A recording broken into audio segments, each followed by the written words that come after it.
Merchant navy ઓફિસરની પત્નીએ પતિની હત્યા કરી નાખી। બોયફ્રેન્ડ સાથે મળીને પતિની હત્યા કર્યા બાદ તેના ટુકડા કરવામાં આવ્યા અને આ ટુકડાઓને એક ડ્રમમાં ભરી તેમાં સિમેન્ટનું દ્રાવણ ભરી દેવામાં આવ્યું। આટલી ક્રૂરતા પત્ની દ્વારા દાખવવામાં આવી।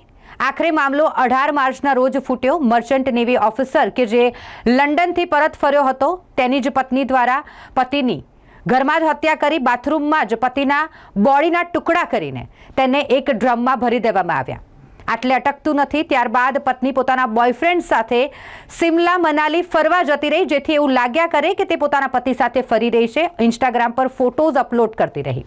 જ્યારે મર્ચન્ટ નેવી ઓફિસરના નાના ભાઈ ઘરે પહોંચ્યા અને પોતાના મોટા ભાઈ વિશે પૂછપરછ કરી ત્યારે મુસ્કાન યોગ્ય જવાબ ન આપી શકી અને પોલીસને આ અંતર્ગતના મામલા વિશે જાણકારી આપવામાં આવી। પોલીસ જ્યારે ઘટના સ્થળે પહોંચી ત્યારે એક ડ્રમમાંથી મર્ચન્ટ નેવી ઓફિસરના બોડીના ટુકડા મળી આવ્યા હતા। આ મામલે મુસ્કાન અને તેના બોયફ્રેન્ડ બંનેની અટકાયત કરવામાં આવી છે। પૂછપરછમાં બંને હત્યા કરી હોવાની કબૂલાત કરી।